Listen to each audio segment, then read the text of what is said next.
কাজল ঘর থেকেই তার শাশুড়ি রেখা দেবীকে ডেকে বললেন, মা, খাওয়া হলো না এখনো? দুপুর প্রায় 3 বেজে গেছে, এখনো তোমার দ্বারা রান্না শেষ হলো না। আমি জানি না আর কত দেরি হবে তোমার এইভাবে রান্না করতে। এত ধীরে ধীরে করলে কি চলে বলতো? রান্নাঘরে কাজ করতে করতে রেখা দেবী বললেন, বৌমা, কাজল, তরকারি তো হয়েই গেছে। এদিকে দেখো, ভাতও বসানো রয়েছে, ভাত ফুটেই গেছে। তুমি এক কাজ করো, তুমি খেতে বসে পড়ো, এখানে চলে আসো, এসে খাবারটা একটু গুছিয়ে নিয়ে যাও। ততক্ষণে ভাত উপর দিয়ে দিচ্ছি। বিছানায় শুয়ে থাকা বৌমা কাজল বলে, আমি কেন খাবার নিয়ে আসব? থালা সাজিয়ে আমার ঘরে নিয়ে যাও। তোমার হাতে তো মেহেন্দি লেগে নেই যে তুমি খাবার পরিবেশন করতে পারবে না। তাড়াতাড়ি করো, আমার খুব খিদে পেয়েছে। ঠিক তখনই রেখা দেবীর স্বামী সঞ্জয় বাবু গলা শুনতে পারলেন। কি গো, সকালের খাওয়ার হয়েছে, খুব খিদে পেয়ে গেছে।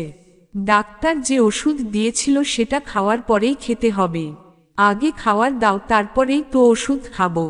আর আজ তুমি আমার ডাক্তারকে দেখাতে নিয়ে গেছিলে, তাই তো এত দেরি হলো, আমি বুঝতে পারছি। কিন্তু দেখো, ওষুধ না খেলে তো আমি সুস্থ হব না। বৌমা কাজল ঘর থেকে বেরিয়ে রান্নাঘরের দরজার সামনে এসে দাঁড়িয়ে চোখ লাল করে শাশুড়ি রেখা দেবীকে বলতে লাগলেন, মা, ঘর থেকে এই বুড়োটা চেঁচাচ্ছে কেন? ওকে একটা রুটি দিয়ে আসো না। এই বুড়োটা আমার জীবনটা পুরো ছারখার করে দিল, আমার জীবনটা কঠিন করে তুলেছে। একে তো প্রতি সপ্তাহে উনাকে ডাক্তারখানা নিয়ে যেতে হবে, তারপর চিকিৎসা করানোর খরচ, আবার সময় সময় টাইমে টাইমে উনার খাওয়ারও চাই। সত্যি, শুধু উনার জন্যে আমি আমার বাপের বাড়ির লোকদেরকে এখানে ডাকতে পর্যন্ত পারি না। সারাদিন অসুস্থ হয়ে পড়ে থাকে, কাশতে থাকে, কিভাবে লোক ডাকবো বলুন তো? বাপের বাড়ি থেকে কেউ আসলে বলবে তো, শ্বশুর সারাদিন শুয়ে শুয়ে কাশে, এই বাড়িতে আমাদের আসতে ভালো লাগে না, তাই তো কাউকে ডাকতেও লজ্জা করে। আমার বাবার অবস্থা এত ভালো, আমার বাবা হাইকোর্টের জজ, এদিকে আমার শ্বশুর বাড়ির অবস্থা দেখো। শ্বশুর সারাদিন অসুস্থ হয়ে পড়ে আছে। সত্যি কি যে করি বুঝে উঠতে পারছি না। কতবার তোমার ছেলেকে বলেছি উনাকে বৃদ্ধাশ্রমে পাঠিয়ে দাও। এত অসুস্থতার উপর ঘন্টায় ঘন্টায় বুড়ির সহযোগিতা চাই, সাহায্য চাই। আমি একা একা কত কিছু করব, তার উপর ঘরে শুয়ে শুয়ে সারাদিন রাত চিৎকার করছে। আমার বাপের বাড়ি থেকে 4 জন লোক আসলে পর্যন্ত ছি ছি করবে। আমি তো একজন বিচারকের মেয়ে, আমার বাপের বাড়িতে সবাই ধনী, আর এখানে আমার শ্বশুরবাড়ির লোকেরা এক ভিখারির মতো। বৌমা কাজলের উগ্র অতিক্ত কথা শুনে রেখা দেবীর চোখে জল চলে আসলো। তিনি ভাবতে থাকলেন, আমি তো এই ঘরে সব কাজ করি, বৌমাকে বিছানায় বসিয়ে খাওয়াই, আমার বুড়ো অসুস্থ স্বামীর সেবা করি, তারপর বৌমা আমাদের দুজনের ওপর এইভাবে চেঁচামেচি করে। না আমার কোনো সম্মান আছে এই বাড়িতে? না তো আমার স্বামীর। যেই দিন থেকে বৌমা এসেছে তবে থেকে এই বাড়িতে তো আমার কোনো অধিকারই নেই। বৌমা যখন থেকে এসেছে তখন থেকে সে আমাকে, আমার স্বামীকে অপমান করে চলেছে। ঠিক আছে, আমার স্বামী অসুস্থ, তাই বলে তার কোনো সম্মান থাকবে না। সারাদিন আমি কাজ করছি আর আমার বৌমা বিছানায় শুয়ে আছে। এখন আর এসব সহ্য হচ্ছে না আমার। এই কারণেই রেখা দেবী একটা সিদ্ধান্ত নেন। পরদিন কাজল যখন ঘর থেকে বের হয়, সে দেখে শাশুড়ি রেখা দেবী এক হাতে একটি ব্যাগ আর অন্য হাতে তার স্বামী সঞ্জয় বাবুকে ধরে বাড়ি থেকে বেরোচ্ছেন। এটা দেখে কাজল চমকে উঠল, বলতে লাগলো, মা, এই ব্যাগ নিয়ে কোথায় চললেন? রেখা দেবী বলে, বৌমা, তুমি তো বলেছিলে আমার স্বামীকে আমি যেন বৃদ্ধাশ্রমে পাঠিয়ে দেই, তাই তো উনাকে বৃদ্ধাশ্রমে পাঠাচ্ছি। এটা শুনে কাজল খুশিতে আত্মহারা হয়ে গেল, বলতে লাগলো, ওহ মা, তুমি খুব ভালো কাজ করেছ, খুব ভালো সিদ্ধান্ত নিয়েছ। চলো, ভালোই হলো, উনাকে তাড়াতাড়ি বৃদ্ধাশ্রমে ফেলে তাড়াতাড়ি বাড়ি চলে এসো। সকালের জল খাওয়ার আজকে আমি তৈরি করে রাখব, তবে দুপুরের খাওয়ার কিন্তু তোমাকেই রান্না করতে হবে, কারণ আমি রান্না টান্না করতে পারবো না। রেখা দেবী বললেন, বৌমা, এখন থেকে রান্না শেখো, কারণ আমি আর ফিরে আসছি না। আমার স্বামীর সঙ্গে আমিও বৃদ্ধাশ্রমে যাচ্ছি এবং সেখানেই চিরদিন থাকব, কাজল রেগে গিয়ে বলল, তুমি কোথাও যেতে পারবে না। আর তোমার কি দরকার ওই বুড়োর সঙ্গে ওইখানে থাকার? তোমার তো বাড়ি আছে, তুমি এই বাড়িতেই থাকো। তোমার হাত পা তো ঠিক আছে, সমস্যা তো ওই বুড়োকে নিয়ে। ওই বুড়ো সারাদিন রাত বিছানায় পড়ে থাকে, কাশতে থাকে। উনার পেছনে ওষুধ খরচা হয়, উনাকে ডাক্তার দেখাতে হয়। সুতরাং উনাকে বৃদ্ধাশ্রমে পাঠিয়ে দেওয়াই ঠিক আছে। তোমার প্রতি তো খুব একটা খরচা হয় না আমাদের। এছাড়া তুমি চলে গেলে বাড়ির কাজ কে করবে? বৌমার এই স্বার্থপর কথা শুনে রেখা দেবী কড়া গলায় বললেন, বৌমা, আমি আমার স্বামীর সুখে দুঃখে সব সময় উনার পাশে ছিলাম। এখন সুখের সময় উনার পাশে থাকবো আর দুঃখের সময় উনাকে ছেড়ে দেব, এটা তো হতে পারে না। যতদিন বেঁচে থাকবো আমি উনার সঙ্গেই থাকবো, উনার সুখে দুঃখে উনার সঙ্গে কাটাবো। আর এছাড়াও তোমাদের সবার সঙ্গে আমার যে সম্পর্ক, এই সম্পর্ক উনার থেকেই তৈরি। তাই উনিই আমার সব। আমি সারা জীবন উনার সঙ্গে কাটিয়েছি। এখন উনার কষ্টের সময় উনাকে ফেলে দিতে পারবো না। আমার স্বামী যেখানে থাকবেন আমিও সেখানেই থাকবো, বৃদ্ধাশ্রমে। উনার সেবা করব। আমি আমার স্বামী ছাড়া কোথাও থাকতে পারবো না। এ কথা শুনে কাজল রেগে চেঁচিয়ে বলল, তুমি যদি চলে যাও তাহলে বাড়ির কাজ কে করবে? রান্না কে করবে? আমি এত বড় বাড়ির মেয়ে, আমার বাবা মা আমাকে কোনোদিনও রান্নাঘরে ঢুকতে পর্যন্ত দেয়নি। আমি কিভাবে রান্না করব? আমার বাবা একজন জজ, আমি কখনো রান্না করতে শিখিনি। আমাদের বাড়িতে কাজের লোক ছিল, রান্নার লোক ছিল। এখন তুমি এই বাড়িতে রান্না করো, তুমি কোথাও যেতে পারবে না। কিন্তু কাজল দেবী দৃঢ় গলায় আবার বললেন, আমি যেখানে আমার স্বামী থাকবে সেখানেই থাকব। হোক খিদা, হোক তৃষ্ণা আর হোক দুঃখ, তবুও আমি আমার স্বামীকে ছাড়তে পারবো না। এ কথা শুনে তিনি তার স্বামী সঞ্জয় বাবুর হাত ধরে বৃদ্ধাশ্রমে পথে রওনা হন। রাস্তায় হাঁটতে হাঁটতে ক্লান্ত হয়ে একটি গাছের নিচে বসে পড়েন এবং ভাবতে থাকেন, আমরা দুটি মানুষ, আমার দুটো ছেলে আছে, দুই বৌমা আছে, তবুও কেউই আমাদের হলো না। তাদের বৃদ্ধ অসুস্থ বাবা মাকে নিজেদের সঙ্গে রাখতে চাইল না। আমি সেই দিনের কথা মনে করি, যেদিন আমরা আমাদের সন্তানদের পড়াশোনার জন্য গ্রাম থেকে শহরে এসেছিলাম। বিয়ের 9 বছর পরেই আমার স্বামী আমাদের দুই ছেলে আর আমাকে নিয়ে শহরে চলে এসেছিলেন। একটা ছোট্ট ভাড়া ঘর ঠিক করেছিলেন। সঞ্জয়ের বাবা মজুরির কাজ করতেন, কিন্তু স্বপ্ন ছিল অনেক বড়। তিনি খুব পরিশ্রমী ছিলেন। তিনি চাইতেন তার ছেলেরা যেন পড়াশোনা শিখে বড় চাকরি করে, মজুরির কাজ না করে ভালো অফিসে বসে সম্মানের সঙ্গে জীবন কাটায়। এই কারণেই হাজার কষ্ট হলেও আমরা আমাদের ছেলেদের ভালো শিক্ষা দিয়েছিলাম। অনেক পরিবার আছে যারা যেমন কাজ করে তাদের ছেলেদেরও সেই কাজেই লাগিয়ে দেয়, যেমন মজুরি করলে ছেলেদেরও মজুর বানিয়ে দেয়। কিন্তু আমার স্বামীর স্বপ্ন ছিল তার ছেলেরা যেন পড়াশোনা শিখে উন্নত জীবন পায়। এই জন্যেই তিনি আমাদের গ্রাম ছেড়ে শহরে নিয়ে এসেছিলেন। তিনি প্রতিদিন সকালে সাইকেল নিয়ে বেরিয়ে পড়তেন। সকাল সন্ধ্যা সব সময় মজুরির কাজে নিজের জীবনটাকে খেটে খেটে শেষ করে দিতেন। সকাল থেকে রাত পর্যন্ত যেখানে কাজ পেতেন সেখানেই গিয়ে কাজ করতেন। অনেক সময় তাকে শহর ছেড়ে দূরে গিয়ে কাজ করতে হতো। কতদিন তো এমন গেছে কোনো কাজ পাননি, খাওয়ার জোগাড় করতে পারেননি, শুধু রুটি খেয়ে ঘুমিয়ে পড়েছেন অথবা শুধু এক গ্লাস জল খেয়ে ঘুমাতে হয়েছে উনাকে। তবুও তিনি তার সন্তানদের সুন্দরভাবে পড়াশোনা শিখিয়েছিলেন। রেখা দেবী তার স্বামীর পাশে থাকার জন্য আশেপাশের বাড়িতে কাজ করা শুরু করেন, যাতে কিছু টাকা আসে এবং ছেলের পড়াশোনার খরচে লাগে। তারা দুইজন মিলে দিন রাত পরিশ্রম করছেন। ভাগ্য অসহায় ছিল, তাদের দুই ছেলেই চাকরি পেয়ে যায়। বড় ছেলে তো বড় অফিসার হয়ে যায়। অনেক বছর কাজ করার পর বলরাম বাবুও দক্ষ কারিগর হয়ে ওঠেন। তার হাতের তৈরি জিনিসপত্রে নিখুঁত নিপুণতা থাকত। তার এই কাজের চাহিদাও বাড়তে থাকে এবং ভালো টাকা রোজগার হতে থাকে। ধীরে ধীরে তারা শহরের দুটি বাড়ি কিনে ফেলেন। বলরাম বাবু তাদের দুই ছেলের জন্য আলাদা আলাদা করে এক একটা বাড়ি কিনে দেন। আর এখানেই ছিল তার জীবনের সবথেকে বড় ভুল। তিনি সমস্ত জমা পুঁজি দিয়ে দুটি বাড়ি বানিয়েছিলেন, আর সেই বাড়ি দুটো তার দুই ছেলের নামে লিখে দিয়েছিলেন, নিজের নামে কিছু রাখেননি। ভাবেন যখন ছেলেকে সমস্ত কিছু দিতেই হবে তখন এখনই দিয়ে দিই, নিজের নামে রেখে কি হবে? এই কারণে তিনি দুই ছেলেকে এক একটি বাড়ি দিয়েছিলেন, কিন্তু একটি বাড়িও নিজের নামে লিখে রাখেননি অথবা এই বাড়িগুলোর মধ্যে নিজের অধিকার রাখেননি। কারণ তার পূর্ণ বিশ্বাস ছিল, জীবনভর আমরা খেটে খুঁটে জীবন চালিয়েছি, তাহলে এই বার্ধক্যে তো আমাদের ছেলেরা আমাদের দেখবেই।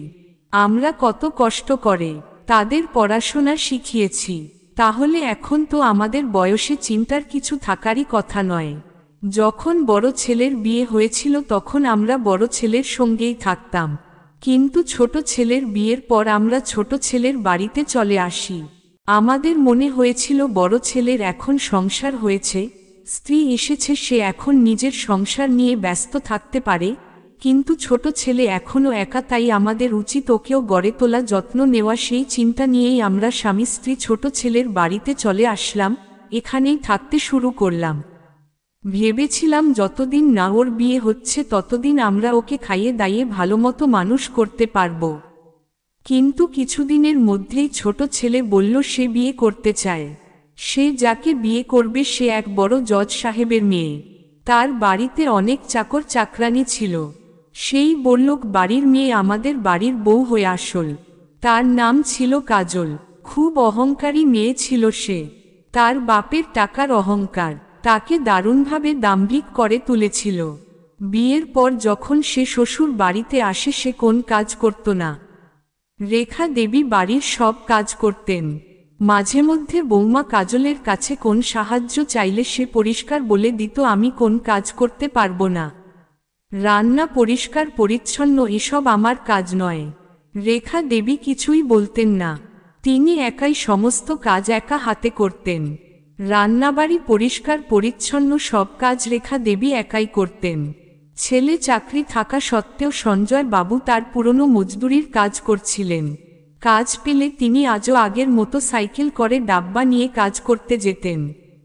কাজের প্রতি তার কোন লজ্জা বা সংকোচ ছিল না, বরং তিনি গর্ব অনুভব করতেন যে এই কাজ করে তিনি তার ছেলেদের এতদূর পড়াশোনা করিয়েছেন, এত বড় বানিয়েছেন, দুই ছেলেকে এত ভালো চাকরি পেয়েছে। কিন্তু সেই বড় অফিসারের মেয়ে কাজলের এসব মোটেও ভালো লাগতো না। তার লাগতো যখন তার শ্বশুর সাইকেলে করে ডাব্বা নিয়ে বেরোতেন, সে বাড়িতে ঝগড়া করতে শুরু করত, বলতো যদি এই কাজ করতে হয় তাহলে এই বাড়ি ছেড়ে বেরিয়ে যেতে হবে। আমি আপনাদের কাউকে এই কাজ করতে দেব না। আমার বাবা একজন নামকরা ব্যক্তি, এই শহরের সকলে উনাকে চেনে, আর সেখানে আমার শ্বশুর মশাই এইভাবে সাইকেল করে হাতের ডাব্বা নিয়ে লোকের বাড়িতে কাজ করতে যাবেন, এটা আমি কখনো সহ্য করতে পারবো না। উনাকে দেখে তো ভিখারির মতো লাগে। রেখা দেবী ও সঞ্জয় বাবু ভীষণ কষ্ট পেতেন। তখন তারা বড় ছেলেকে ফোন করে বললেন, বাবা আমরা তোমার বাড়িতে আসতে চাই। কিন্তু বড় ছেলে কিছুক্ষণের মধ্যেই সমস্ত কিছু পরিষ্কার করে জানিয়ে দিল, বলতে লাগলো আমরা এখন 2 থেকে 3 জন হয়েছি, আর এতটুকু বাড়িতে আমরা এমনিতেই খুব কষ্ট করে থাকছি, তার উপরে বাচ্চা আছে, তোমরা এখানে থাকলে কিভাবে হবে? ছোট ভাইয়ের তো এখনো বাচ্চা কাচ্চা কিচ্ছু হয়নি, ওখানে একটা ঘরও ফাঁকা পড়ে রয়েছে, ওখানে থাক, এখানে আসার দরকার নেই। এখানে কোথায় থাকবে? তোমাদের এখানে থাকার জায়গা নেই, আমি তোমাদেরকে এখানে রাখতে পারবো না। দেখো আমার বাড়িতে এই নিয়ে অশান্তি তৈরি হয়ে গেছে। যখন থেকে শুনেছে তোমার বৌমা তখন থেকে চিৎকার চাচামেচি করছে। এদিকে বাচ্চারা কমফর্টেবল ফিল করবে না। সরাসরি বাবা মাকে এসে তার বাড়িতে যেতে মানা করে দিল, তাদের মুখের উপরে না করে দিল সে। কখনো কখনো রেখা দেবী তার স্বামী সঞ্জয় বাবুকে বলতেন তোমার তো বয়স হয়েছে, আর কষ্ট করে কাজ করার দরকার কি, ছেড়ে দাও, এই সমস্ত কাজ তোমার বৌমা পছন্দ করে না। সে এত ঝগড়া করে চিৎকার করে বলে আমার তোমাদেরকে শ্বশুর শাশুড়ি বলে প্রমাণ করতে লজ্জা করে। আমাদের এই কাজ যদি তাদের জীবনের সমস্যা সৃষ্টি করে তাহলে ছাড়ে দেও কি দরকার? তখন সঞ্জয় বাবু বলতেন, যতদিন হাত পা আছে ততদিন কাজ করব। ঘরে বসে আর কতদিনই বা থাকব। ঘরে বসে থাকলে শরীরটাও তো খারাপ হয়ে যাবে। আমার তো কাজ ছাড়া ভালো লাগে না গো। সঞ্জয় বাবুর কাজ করার একটা অভ্যাস ছিল, কিন্তু দুঃখের বিষয় যাদের জন্য তিনি সারা জীবন এত কষ্ট করলেন সেই ছেলেরা একজনও কখনো বলেনি বাবা আর কষ্ট করতে হবে না, এবার আপনি বিশ্রাম করুন, আমরা রোজগার করছি তো, আপনি তো এত কষ্ট করে আমাদের খাইয়ে পরিয়ে মানুষ করেছেন, এত কষ্ট করেছেন সারাটা জীবন, এখন একটু বিশ্রাম করুন, নাতি নাতনি নিয়ে একটু সময় কাটান। বরঞ্চ তাদের আচরণ এখন হয়ে গেছে যেন বাবা মা তাদের কাছে একটা বোঝার মতো। কখনো অনুষ্ঠানে বাইরে কোথাও গেলে তারা বাবা মাকে সঙ্গে নিয়ে যেতে লজ্জা পেত, যেন বাবা মাকে পরিচয় দিতে তারা সমাজের কাছে মর্যাদা হারিয়ে ফেলবে, সমাজ হয়তো তাদেরকে খারাপ চোখে দেখবে। সঞ্জয় বাবু যখন কাজ করতে পারতেন তখনও সব ঠিকঠাক চলছিল, কিন্তু একদিন একটি দুর্ঘটনা ঘটে যায়। একদিন যখন তিনি ঘর থেকে কাজের জন্য বাইরে বেরিয়েছিলেন, হঠাৎ করেই একটি বাসের সঙ্গে উনার ধাক্কা লাগে এবং ধাক্কায় উনার একটি হাত ও একটি পা গুরুতরভাবে জখম হয়ে যায়। এই দুর্ঘটনার পর তার চলাফেরা সম্পূর্ণভাবে বন্ধ হয়ে গিয়েছিল। এরপর থেকেই বৌমা কাজল এবং তার ছেলে মনোভাব সম্পূর্ণ বদলে যায়। এখন তারা তাদেরকে ভালোভাবে খেতে পর্যন্ত দিত না। রেখা দেবীর এক মুঠো ভাত চাইতেও লজ্জাবোধ হতো। তাদের সঙ্গে দুর্ব্যবহার শুরু হয়। দিনের অধিকাংশ সময় তারা চুপচাপ ঘরের মধ্যে মন খারাপ করে বসে থাকত। এভাবেই কয়েক মাস কেটে যায়। টাকার অভাবে পরিবারের আরও সংকট নেমে আসে। এখন রেখা দেবীর স্বামী সঞ্জয় বাবু ঠিকমতো কাজ করতে পারেন না, তাই ওষুধপত্রের জন্য চিকিৎসার জন্য অনেক টাকা খরচ হয়ে যাচ্ছিল। এদিকে সঞ্জয় বাবুর 2 অফিসার ছেলে বাবা মাকে ঠিকভাবে চিকিৎসা করাচ্ছিল না। রেখা দেবী ভাবেন, সারা জীবন আমার স্বামী কত কষ্ট করে ঘর চালিয়েছেন, সন্তানদের পড়াশোনা করিয়েছেন, কিন্তু আজ সেই ঘরে আমাদের জন্য জায়গা নেই। তবুও তিনি সন্তানের দোষ দেন না, শুধু তার ভাগ্যকে দোষ দেন। হয়তো তার ভাগ্যে এমনটাই লেখা ছিল। অবশেষে দুজনে বৃদ্ধাশ্রমে চলে যান। বৃদ্ধাশ্রমে রেখা দেবী তার অসহায় স্বামী সঞ্জয় বাবুর যত্ন নেন, কারণ তার স্বামী নিজের থেকে কিছুই করতে পারতেন না। এক হাত এক পা পুরোপুরি অকেজো ছিল, তাই খাওয়ানো স্নান করানো সব কাজই রেখা দেবীকেই করতে হতো। এভাবেই 2-3 মাস কেটে যায়। তবুও ছেলেরা কেউ উনার সঙ্গে দেখা করতে আসে না। হঠাৎ করেই একদিন বড় ছেলে ও ছোট ছেলে দুজনে বৃদ্ধাশ্রমে এসে উপস্থিত হয়। তারা রেখা দেবীকে বলে, দেখো, এই শহরে আমাদের চেনা পরিচিত অনেক লোক আছে। এছাড়াও কেউ যদি তোমাদেরকে দেখে তোমরা এখানে বৃদ্ধাশ্রমে থাকছ তাহলে সকলে আমাদেরকে অপমান করবে, আমাদের নামে উল্টোপাল্টা কথা বলবে, বলবে আমরা তোমাদেরকে দেখতে পারি না, তোমাদেরকে যত্ন নিতে পারি না, তাই তোমাদেরকে বৃদ্ধাশ্রমে পাঠিয়ে দিয়েছি। এই শহরের বাইরেও আরও একটা বৃদ্ধাশ্রম রয়েছে, তোমরা সেখানে চলে যাও, দরকার হলে আমরা কিছু খরচাপাতি দিয়ে দেব। কথা বলে 2 ছেলে সেখান থেকে চলে গেল। নিজের ছেলেদের মুখে এই সমস্ত কথা শুনে রেখা দেবী খুবই ভেঙে পড়লেন। তিনি বলতে লাগলেন, নিজের জীবদ্দশায় যা কিছু সম্পত্তি আছে তা নিজের নামে করে রাখা উচিত, কখনো ছেলেদের নামে করা উচিত নয়। চাইলে উইল করে রাখো যে মরে যাওয়ার পর সবই তাদের নামে যাবে, কিন্তু জীবদ্দশায় কখনো নিজের সম্পত্তি কারোর নামে করা উচিত নয়।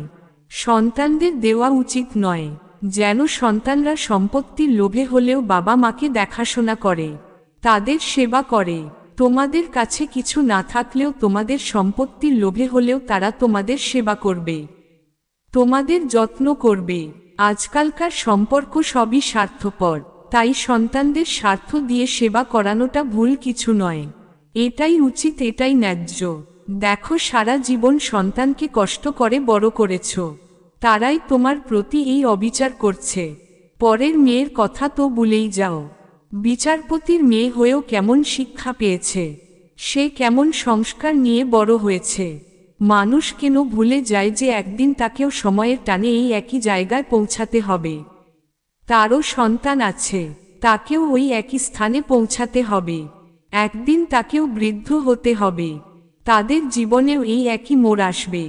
তাদের সন্তানরাও একদিন তাদেরকে ঘর থেকে ধাক্কা দিয়ে বের করে দেবে, বলবে তোমরা বৃদ্ধাশ্রমে গেলেই আমরা শান্তি পাই, আমরা সুখে জীবনযাপন করতে পারব, তোমরা আমাদের জীবনযাপন বাধা হয়ে দাঁড়িয়েছ, তোমরা সব সময় খিটির খিটির করো, সব সময় আমাদের সবকিছুতে বাধা দাও, আমাদের স্বাধীনভাবে বাঁচতে দাও না। তারাও এই কথা বলবে। প্রত্যেক সন্তানের চিন্তা করা উচিত, বাবা মার থেকে বড় শক্তি এই পৃথিবীতে আর কেউ নেই। যখন বাবা মায়ের সবচেয়ে বেশি দরকার তখন সন্তানরা তাদের ছেড়ে চলে যায়। বৃদ্ধাশ্রমে থেকে রেখা দেবী তার স্বামী সঞ্জয় বাবুকে এই সমস্ত কথা বলতে লাগলেন এবং তার যত্ন নিতে লাগলেন, তাকে ভালোবাসা দিতে লাগলেন। তার সেবা ও বৃদ্ধাশ্রমে সাহায্যে সঞ্জয় বাবু কিছুদিনের মধ্যেই হাঁটা চলা শুরু করলেন। এভাবে কিছুদিনের মধ্যেই তিনি নিজে নিজে হাঁটতে শুরু করলেন এবং নিজের কাজ নিজেই কাজ করতে শুরু করলেন। একদিন বৃদ্ধাশ্রমে সামনে নতুন ভবন নির্মাণের কাজ চলছিল। কাজ হচ্ছিল, কিছু কিছু জিনিস ভুলভাবে তৈরি হয়েছিল, সেগুলো ভাঙ্গাচোরা করা হচ্ছিল। সঞ্জয় বাবু কাছে গিয়ে সবকিছু ভালোভাবে দেখলেন। যখন সঞ্জয় বাবু এই সমস্ত কিছু লক্ষ্য করলেন, তিনি সেখানকার লোকেদের পরামর্শ দেন। যখন তার পরামর্শ সবাই মেনে নেয় তখন ভাঙ্গাচোরার কাজ প্রায় বন্ধই হয়ে যায়। বিল্ডিং এর কোথাও আর ভাঙ্গাচোরা করতে হয় না, সেটা দেখে বিল্ডিং এর মালিক এবং সবাই খুব অবাক হয়ে যায় এবং সঞ্জয় বাবুকে ধন্যবাদ জানায়। সঞ্জয় বাবু বলে, আমার তো পুরো জীবন এই কাজেই চলে গেছে, এখন হাত পা ভালো নেই বলে কাজ করতে পারি না, কিন্তু অভিজ্ঞতা বেশ ভালোই আছে। বিল্ডিং এর কাজের জন্য নিযুক্ত ঠিকাদার বলেন, আমি তোমাকে এই বিল্ডিং এর কাজ দেব, তুমি শুধু বসে থাকবে আর দেখবে কোথায় কি করতে হবে, তুমি আমাকে এই কাজ করে দেবে, আর এর জন্য আমি তোমাকে ভালো টাকাও দেব। সঞ্জয় বাবু আনন্দে আত্মহারা হয়ে উঠলেন। তিনি বললেন, আমি রাজি, আমি কাজ করতে চাই।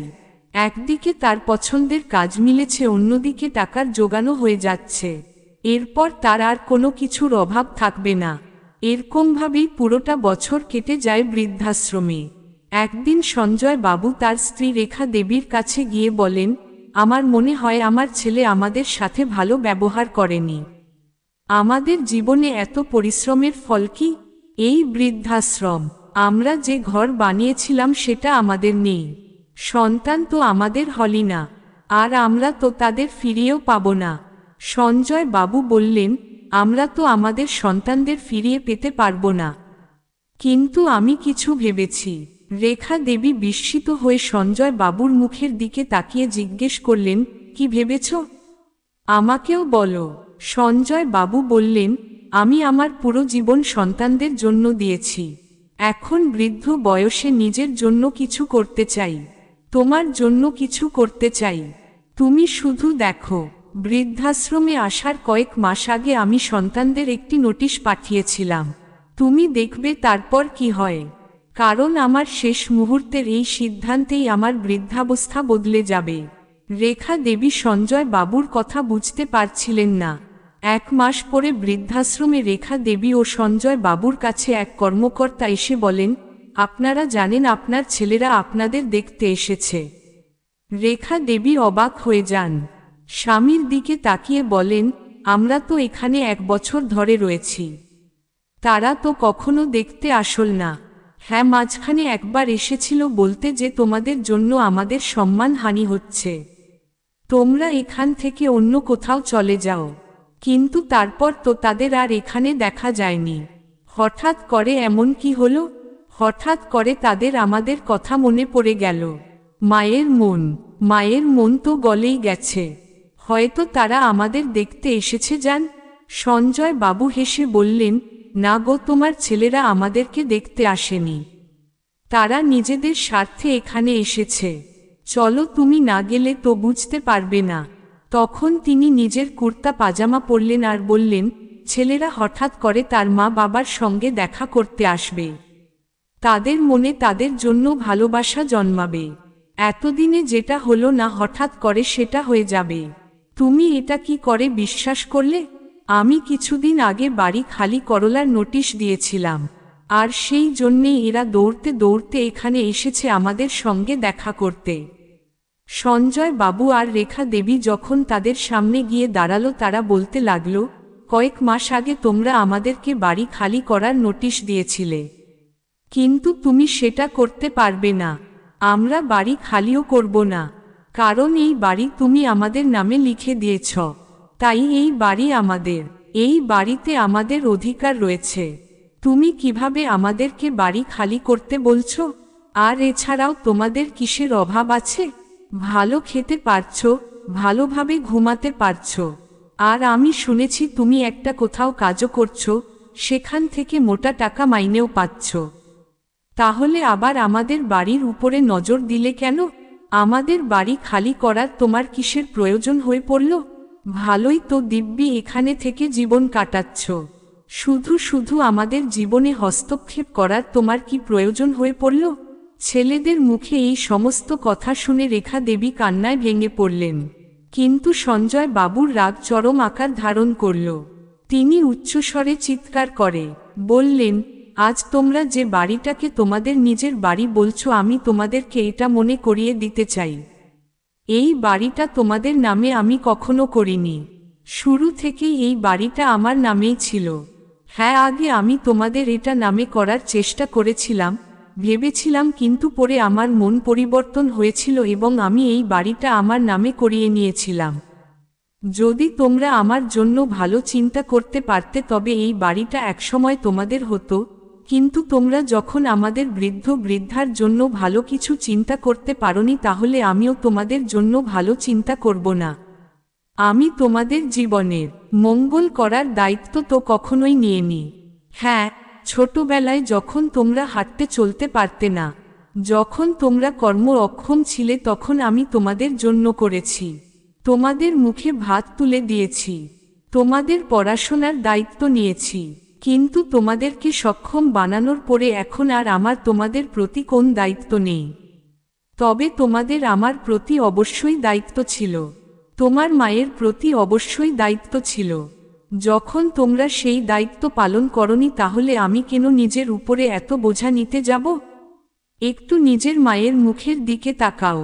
তিনি তো ভেবেছিলেন তোমরা উনার সঙ্গে দেখা করতে এসেছ, মায়ের মমতা তাকে এখানে টেনে নিয়ে এসেছে। ছুটতে আসলেন যে তার দুই ছেলে হয়তো তার কাছে এসেছে, তিনি তাদেরকে ক্ষমা করে দেবেন এবং একসঙ্গে আবার সুখে শান্তিতে জীবন কাটাবেন। কিন্তু তোমাদের কথা শুনে সে হাউ হাউ করে কাঁদছে, তার চোখের জল পর্যন্ত বাদ মানছে না। তোমরা কিভাবে নিজেদের এই পাপ রাখবে? কোথায় রাখবে? তোমাদের মুখ থেকে এই বিষাক্ত কটু কথা শুনে তার মুখ আবারও মাটি হয়ে গেল। কি আশ্চর্য ব্যাপার!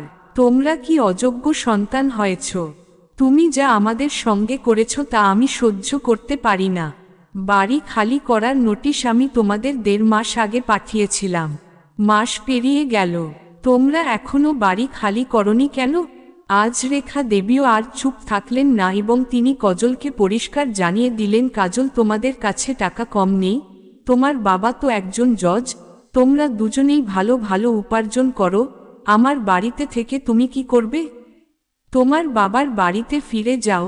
আর হ্যাঁ, যদি আমাকে বৃদ্ধাশ্রমেই থাকতে হয় তাহলে আমি আমার বাড়িটাকে বৃদ্ধাশ্রম বানিয়ে দেব। তাছাড়া তোমরা তো সারা জীবন নিজের মায়ের স্বার্থের কথাই চিন্তা করেছ, ভেবেছ মাকে দিয়ে কিভাবে নিজের কাজ হাসিল করা যায়, তাই তোমার কখনো ইচ্ছা ছিল না যে আমি ওই বাড়ি ছেড়ে যাই, কারণ ওই বাড়িতে তুমি একটা ফ্রিতে দাসী পেয়ে যাচ্ছিলে, তাই না? তাই আমি যাওয়ার সময় তোমার এই বিষয়টা পছন্দ হয়নি। এছাড়াও দেখো, এতটা দিন তো তোমরা তোমার বাবার অর্থের উপর নির্ভরশীল হয়ে থেকেছ, কিন্তু বলেছ সবসময় তোমরা অনেক টাকা উপার্জন করো। কাজল বলেছে তার বাবা জজ, সে অনেক ধনী। তাহলে এক কাজ কর, তোমরা নিজেদের মতো একটা বাড়ি কিনে নাও, আর আমার স্বামীর বাড়ি খালি করে দাও। আজ উনি একদম ঠিক সিদ্ধান্ত নিয়েছেন। আর তাই জন্যেই আমি তার পাশে আছি। এই বলেই রেখা দেবী তার স্বামীর হাত ধরে ঘরের দিকে এগিয়ে গেলেন। আজ তার শাশুড়ির এমন রূপ দেখে ছেলে বৌমার দুজনেই অবাক হয়ে গেল, কারণ এর আগে তারা কখনোই উনার এমন রূপ দেখেননি। পেছনে থেকে ছেলের বউ হাত জোর করে তাদেরকে জড়িয়ে ধরল, বলল, বাবা মা, আমাদেরকে ক্ষমা করে দিন, আমাদের কথা একবার তো শুনুন, এটা আমাদের বাড়ি, আমরা এখানে নিজেদের সংসার গড়ে তুলেছি, এখন এই বাড়ি ছেড়ে আমরা কোথায় যাব, কি করব, আমাদের কাছে এত টাকাও নেই যে আমরা একটা বাড়ি কিনতে পারি। এসব শুনে রেখা দেবী বললেন, এই সমস্ত জিনিস আমার জানার কথা নয়। যেহেতু তোমরা আমাদের সমস্যাগুলো বুঝতে চাওনি, তাই আমরা আর তোমাদের সমস্যাগুলো বুঝব না। আর হ্যাঁ, যত তাড়াতাড়ি সম্ভব আমাদের এই দুটো বাড়ি তোমরা খালি করে দেবে। কিছুদিনের মধ্যেই এখানে আমরা বৃদ্ধাশ্রম তৈরি করব। ম্যানেজারের সঙ্গে কথাবার্তা সব বলা হয়ে গেছে। তোমাদেরকে আমরা আর 10 দিনের সময় দিচ্ছি। পুরো বাড়িটা আমরা ম্যানেজারকে লিখে দিতে চাই। সমস্ত বৃদ্ধাশ্রমে বন্দোবস্ত আমরা দুজনে মিলে নিজের হাতে করব। আর আগেই তোমরা বাড়ি খালি করে দেবে, না হলে জানতো নোটিশ পাওয়ার পরও এত মাস কেটে যাওয়ার পর তোমরা বাড়ি খালি করনি এখনো।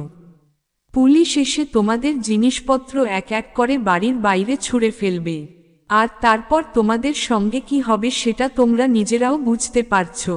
এ কথা শুনে তার দুই ছেলের বৌমা সবাই হতবাক হয়ে গেল। তারা চুপচাপ বোকার মতো তাদের দিকে তাকিয়ে রইল। তারা বলতে লাগলো, এখন আমরা কোথায় যাব, কি করব? রেখা দেবী বৌমা কাজলকে বললেন, নিজের শ্বশুর মশাইকে বৃদ্ধাশ্রমে পাঠানোর খুব ইচ্ছা ছিল না তোমার? তাহলে এই বাড়িটাকেই আমি এবার বৃদ্ধাশ্রম বানিয়ে দিচ্ছি। আমার সঙ্গেই আরও অনেক বয়স্ক মানুষরা এখানে থাকবেন, যাদের ছেলেমেয়েরা তাদেরকে বাড়ি থেকে বের করে দিয়েছে, যাদের ছেলেমেয়েদের কাছে তাদের বাবা মা বোঝা হয়ে দাঁড়িয়েছে। এই শহরের এই বৃদ্ধাশ্রম হবে সবথেকে বড় একটি বৃদ্ধাশ্রম। ছেলেরা বাধ্য হলো তাদের বাড়ি ছেড়ে দিতে। তারা সেখান থেকে ছেড়ে নিজেদের মতো একটি করে ভাড়া ঘরে থাকতে শুরু করল। আর সঞ্জয় বাবু ও রেখা দেবী সেই বাড়িটিকে বড় বৃদ্ধাশ্রমে পরিণত করলেন এবং সেই বৃদ্ধাশ্রমেরই একটি ঘরে নিজেরা সুখে শান্তিতে থাকতে শুরু করলেন। তারা অনেক বৃদ্ধ মানুষকে সহযোগিতা করতে সাহায্য করতে শুরু করলেন। তো গল্পটি কেমন লাগলো বন্ধুরা? গল্পটি যদি ভালো লেগে থাকে তাহলে অবশ্যই লাইক সাবস্ক্রাইব করবেন। ধন্যবাদ। জয় শ্রীকৃষ্ণ।